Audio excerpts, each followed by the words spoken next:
Dear President Costa, dear Antonio, dear members, distinguished guests, dear veterans, dear friends. We gather today in this house of European democracy to mark a solemn and significant anniversary. 8 years since the end of the Second World War in Europe, the largest and deadliest conflict in human history, and the very reason our union was born. We come together to remember those who fought and those who fell. We honor their courage, their sacrifice, and their defiance in the face of tyranny. We remember so that the horrors of Europe's darkest chapter are never repeated. They fought so we could live in peace. They sacrificed their lives so we could live in freedom. They risked everything so our children could grow up safe. We will always remember them. Let us now turn to our screens to watch a short film that tells the story of that defining moment 80 years ago.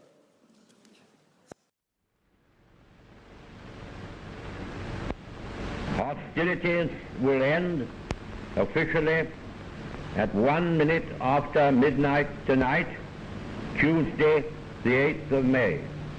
Today is Victory in Europe Day. Long live the cause of freedom.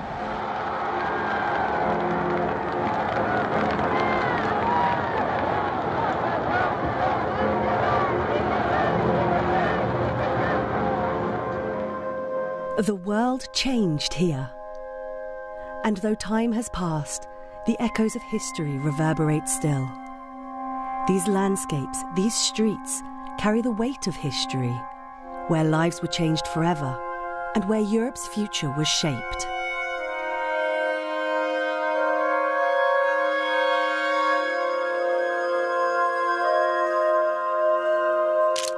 Omaha Beach, a stretch of sand where thousands of lives were lost on June 6, 1944. The D-Day landings, the largest amphibious assault in history, brought hope to a continent on the brink of destruction. Here, freedom was measured in lives. Thousands of men gave their all so that Europe might be free. Their graves stand as a testament to their courage and sacrifice.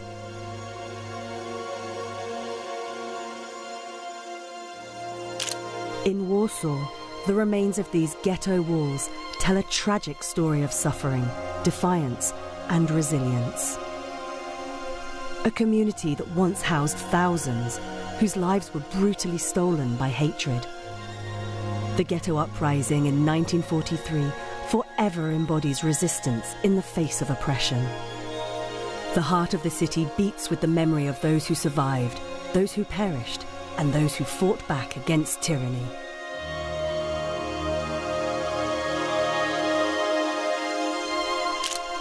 This place saw both the rise of Nazism and its final collapse. Berlin, that was reduced to rubble, now stands as a symbol of unity and democracy for all of Europe. On May 8, 1945, the war ended and a new chapter in European history began, one that was cemented 5 years later with the creation of what is now our European Union. On May 8, 1985, President Ronald Reagan addressed the European Parliament in Strasbourg, honouring the 40th anniversary of victory in Europe. His words now echo again, 80 years after the end of World War II. Now you work together to lead Europe democratically. You buried animosity and hatred in the rubble. There is no greater testament to reconciliation and to the peaceful unity of Europe than the men and women in this chamber.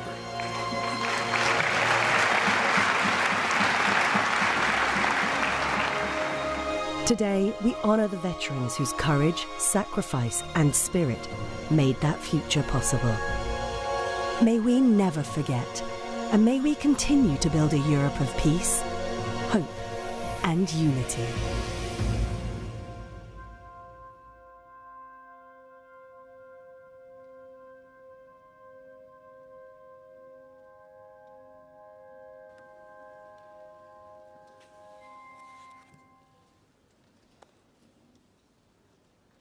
Years ago, in a red brick schoolhouse in Reims, just a few hours west of where we are now, Nazi Germany signed its unconditional surrender, bringing the war in Europe to an end. By the next morning, the guns had fallen silent. In London, Paris, and Prague, people poured into the streets. They embraced, they sang, they wept with joy, with relief, but also with grief. It was a day many feared they would never live to see. After nearly 6 long years, the war in Europe was finally over. But for millions, peace came too late. Tens of millions of lives had been lost, among them 6 million Jews. Entire communities were erased, entire generations wiped out, entire cities reduced to ash. Many who survived faced famine, displacement, and disease. For a generation, trauma left its mark in silence. Millions of children across Europe would grow without a father, their mothers without a husband. The war was over, but the wounds were deep. And for millions across Europe, 1945 brought not liberation, but a new kind of oppression. As Stalin's grip tightened, an iron curtain descended upon Europe, dividing countries, families, and lives. For the people of Warsaw and Riga, Bratislava, and East Berlin, the end of one struggle marked the beginning of another, and it would take decades before they could truly be free. In the aftermath of the war, Europe lay in ruins, but its spirit was unbroken. And across the continent, people began the quiet, dignified work of rebuilding, not only with bricks, but with hope. The names that line the corridors of our parliament, Schuman and Adenauer, Spaak and de Gasperi, Churchill and Monnet, these were men who had lived through the war, who had buried brothers, lost friends, and seen cities burn. And yet, they chose reconciliation over revenge. They chose to believe that former enemies could become partners, that cooperation was not a weakness, but a necessity. And from their courage, a new Europe was born, a Europe that rejected the poison of the past and dared to build peace. And it is because of them that we stand here today in a parliament of nations, of former foes turned friends, united by a shared promise, never again. 40 years ago, today, President Ronald Reagan stood before this very parliament and spoke with profound admiration of what we had achieved. These were his words: "Europe, beloved Europe, you are greater than you know. You are the treasury of centuries of Western thought and Western culture. You are the father of Western ideals and the mother of Western faith. Europe, you have been the power and the glory of the West, and you are a moral success. In the horrors after World War II, you rejected totalitarianism. You rejected the lure of the new Superman and a new communist man. You proved that you were and are a moral triumph. You in the West are a Europe without illusions, a Europe firmly grounded in the ideals and transitions and traditions that made her greatness. A Europe unbound and unfettered by a bankrupt ideology. You are today a new Europe on the brink of a new century, a democratic community with much to be proud of. President Reagan's words were not only a recognition of how far Europe had come, but a call to protect what had been built. We owe a profound debt to the men and women who made that peace possible. And some of them are with us here today. And it is my deepest honor to welcome 3 extraordinary men who lived through that war and who carry its memory still. Mr. Robert Shaw, Mr. Janusz Komorowski, Mr. Janusz Maksymowicz. To you and all of those who are not with us today, we say simply, thank you.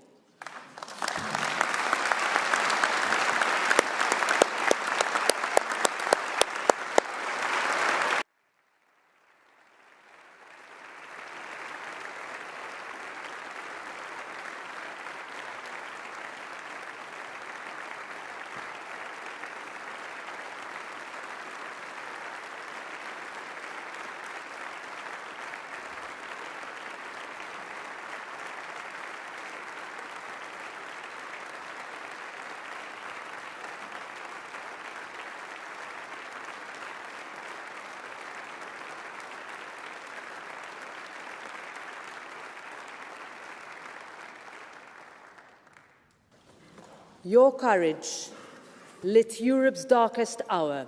You risked your lives so that we could live ours. You chose to resist, you chose to hope, and we will never forget.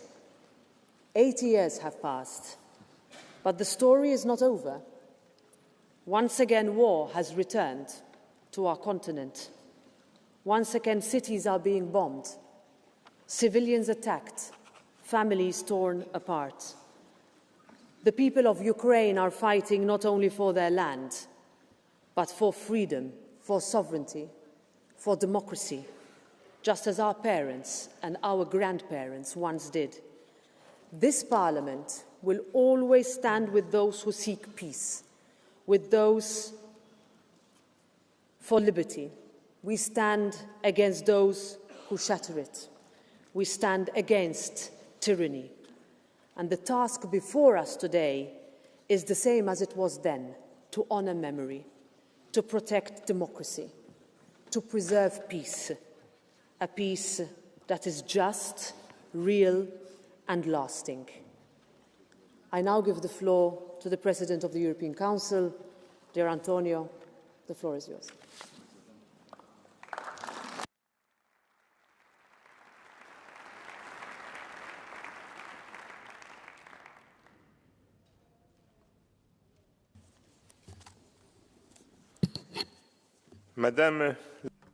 Madam President Roberta, my right honourable friends, members of the European Parliament, members of the European Commission, Minister,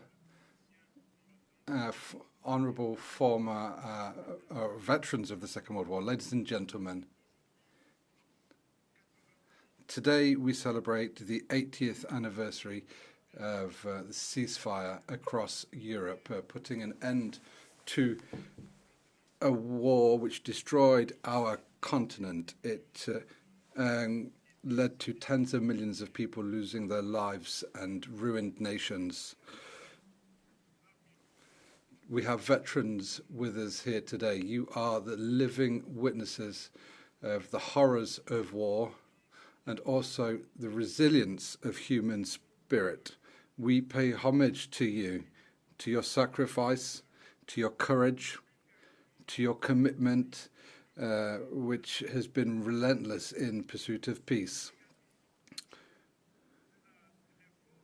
We also remember the efforts that have gone into reconstruction and the deeply anchored will of the European people to say never again. It was a bold vision which came after the war, a vision in line with rebuilding Europe, but also fundamentally changing Europe.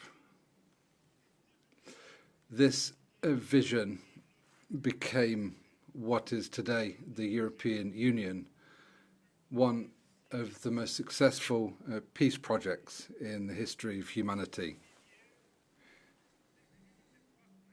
Enemies of the past have become partners. Borders were drawn in blood and now have become bridges. However, memory alone is not enough. This needs to be a mission. If we can learn from history, then it's that peace should never be considered as fully acquired. Peace is never permanent.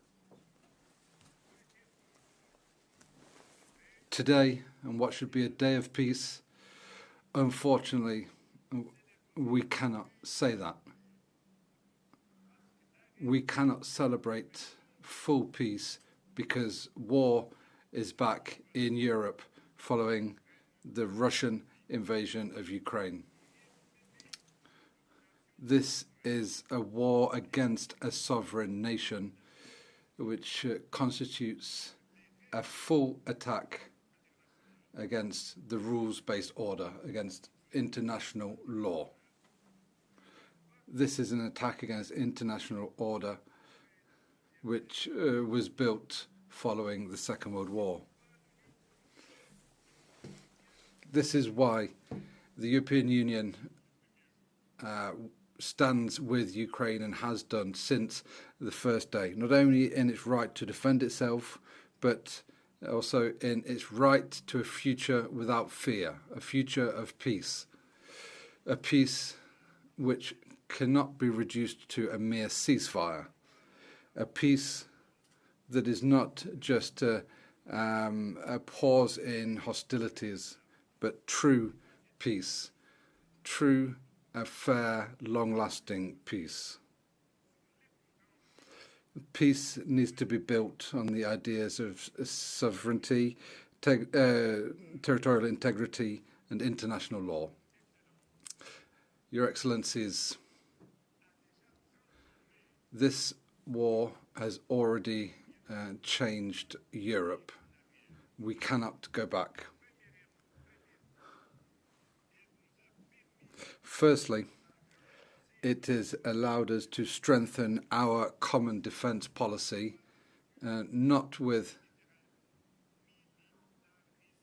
a focus on militarism, but with a deterrent against future aggression. Europe will have an integrated defence. That is something that should not be a far-off dream. It needs to be part of our current day. What hasn't been possible in the past now needs to be possible and is possible today. Secondly, the war has allowed us, member states and partners, to stand together.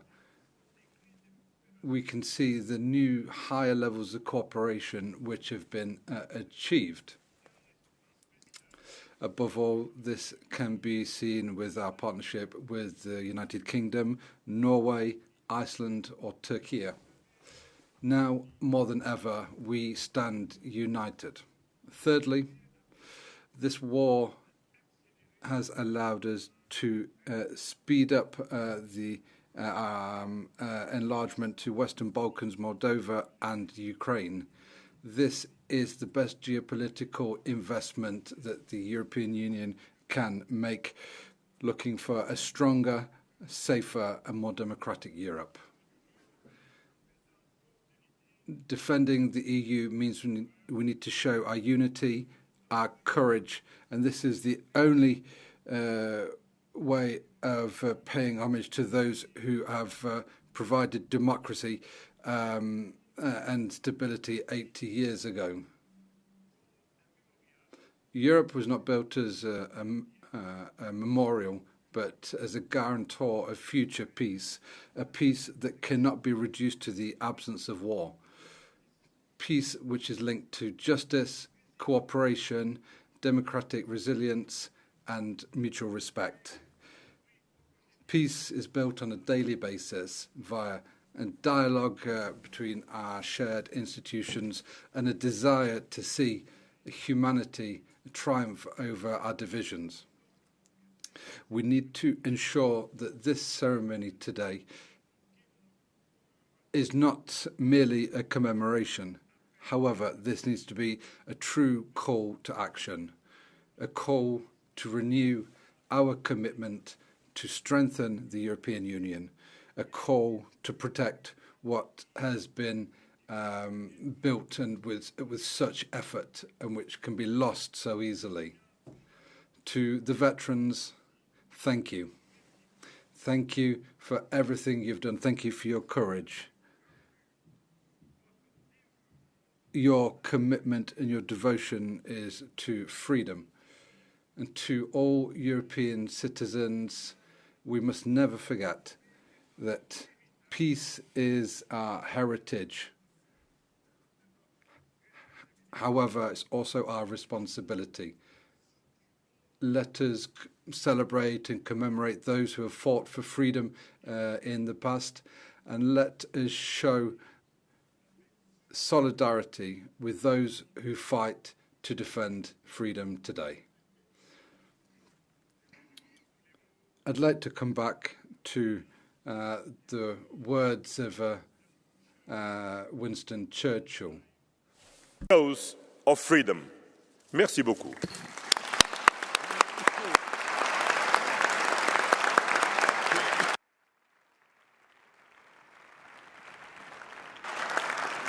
Thank you very much, President Costa. It is now my honour to give the floor to Mr. Robert Shaw. Dear Mr. Shaw, thank you for being with us here today. The floor is yours.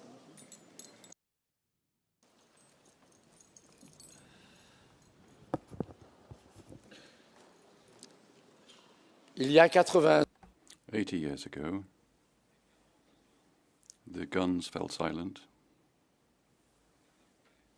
putting an end to a terrible war which led to millions of deaths in Europe and elsewhere. If today we have peace, it's thanks to you, thanks to the Parliament, the Commission, and the countries you represent. We thank you for that. We can congratulate you and applaud you.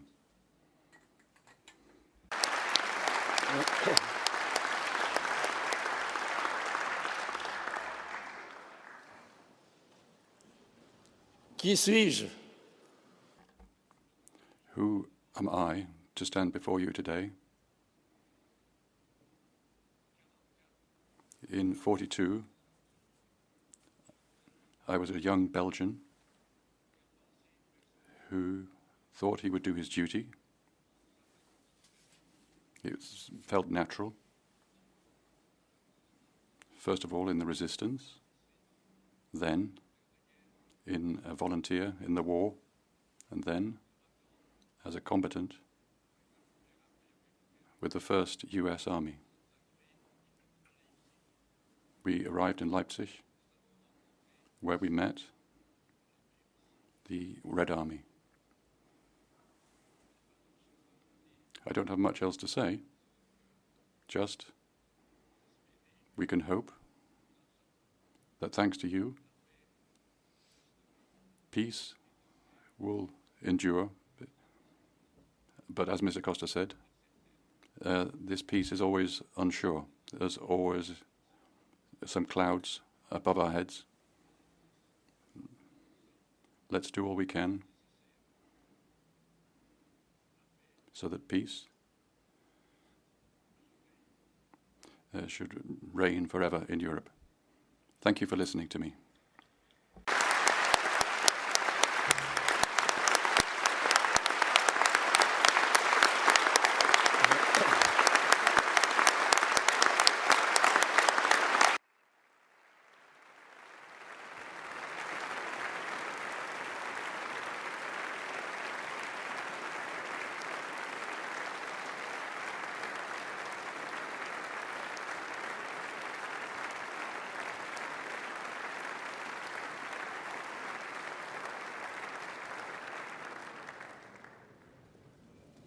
J'ajoute un petit mot simplement. Just one little word to say. I'm very honoured to be here amongst you. I don't know if I deserve it. If that's your decision, fair enough.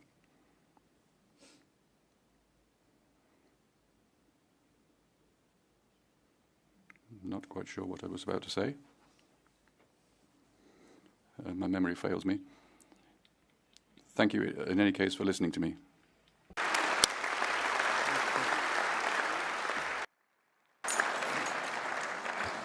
Merci, merci, Monsieur Chot. Thank you very much, Mr. Chot. Janusz Komorowski to take the floor. Mr. Komorowski, thank you for being here. Go ahead.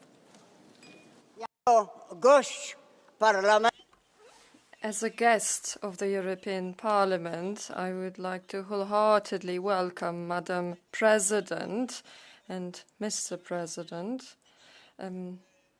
as well as all ladies and gentlemen, members of the European Parliament, all of the distinguished deputies.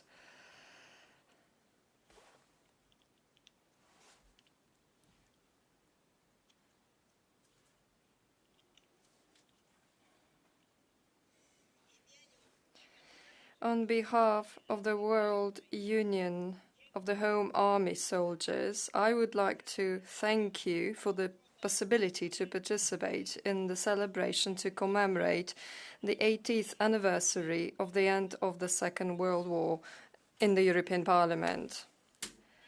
I would like to take this opportunity to tell you a few words about the life of Poles who fought alone for the freedom and independence of Poland during the Second World War. On the 1st of September 1939,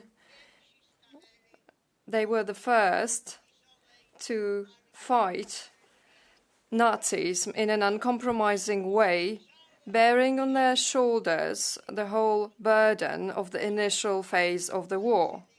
Later, they fought at different fronts in the home country and abroad.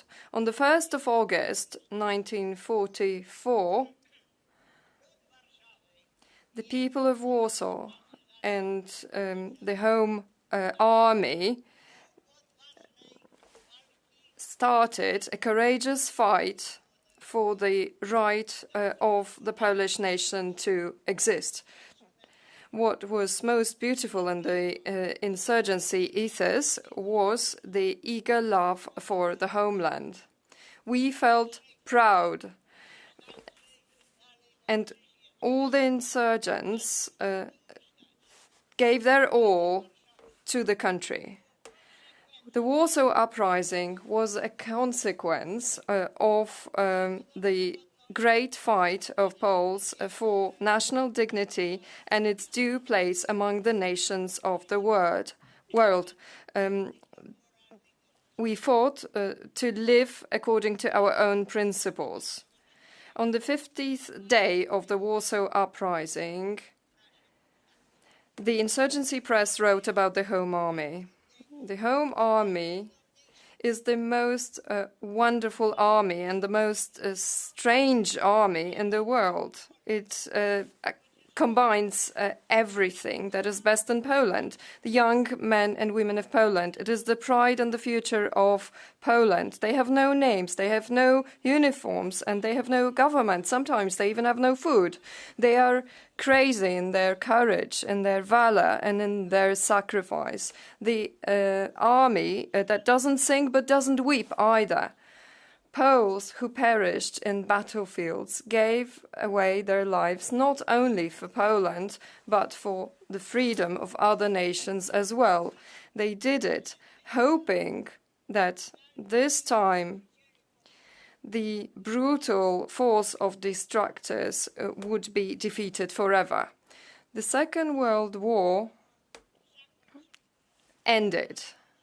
It lasted for 6 years.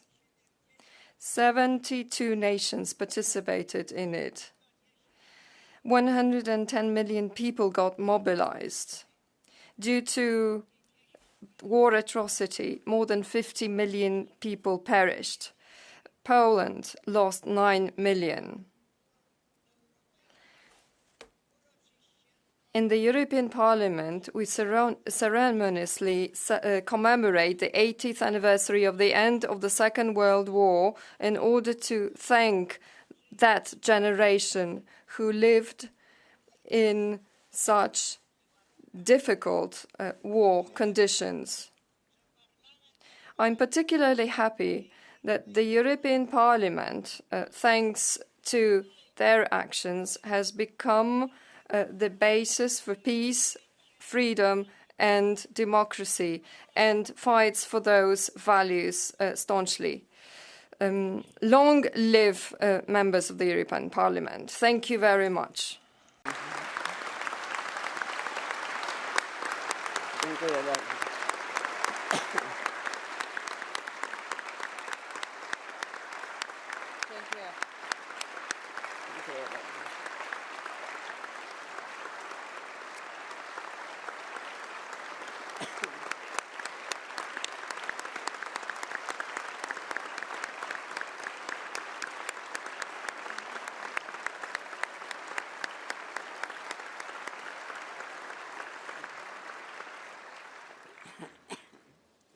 Thank you very, very much. I now invite Mr. Janusz Maksymowicz.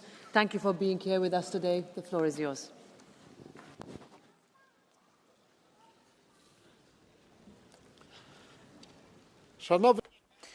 Madam President of the European Parliament,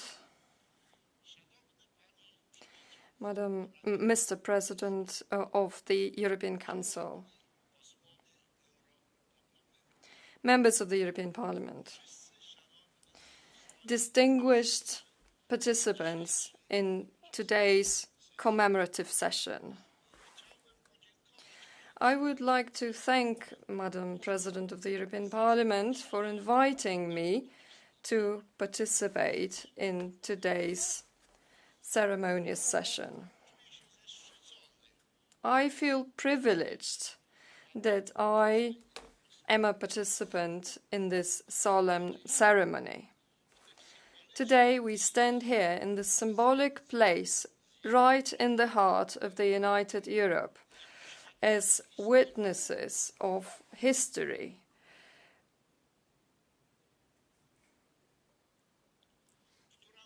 That teaches us that freedom is not given once and for all. It needs to be protected, cherished, and defended whenever it is in jeopardy. We, the veterans of Europe, meet here not only to commemorate the end of the Second World War. We stand here to testify that the values in the name of which, as very young people, we were facing the war, have been and remain alive in our hearts. Love of our homeland, loyalty, courage, honor, integrity, friendship, tolerance, help to the vulnerable, conscientiousness. These are not words engraved on the monuments. These are everyday choices that shaped us and that still remain valid today. We know what it means to fight nationalisms alone. We know how ruthless ideologies can divide people and nations. That is why today it is with full conviction that we say there is strength in the community of nations that respect the traditions and cultures, European cultures of all the people who want to live in peace. Today, we see clearly that the struggle for the values has not come to an end. It has taken on new forms, but its essence has remained the same. That is why we place our hope in you, dear young Europeans. Let the future that you are building be based on the same values that we gave away our lives for and that we have remained faithful until today. It is with humility and faith in a better tomorrow that we thank you for being here together. Thank you very much for attention.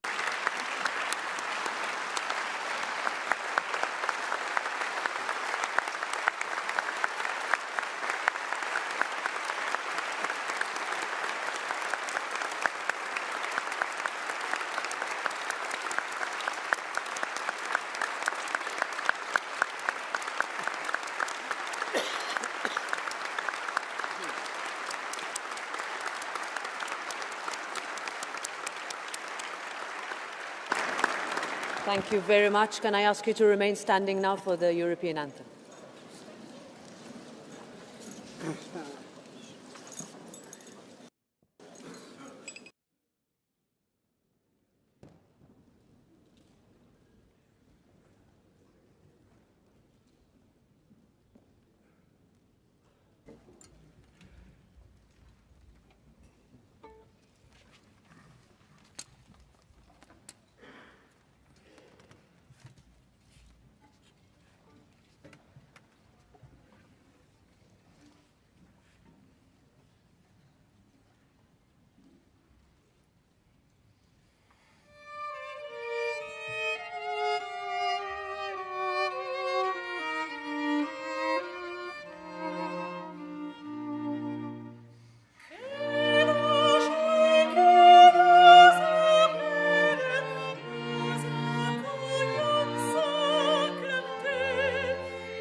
Thank you. Let us remember what Europe has endured. Let us speak proudly of what Europe has built, and let us never forget.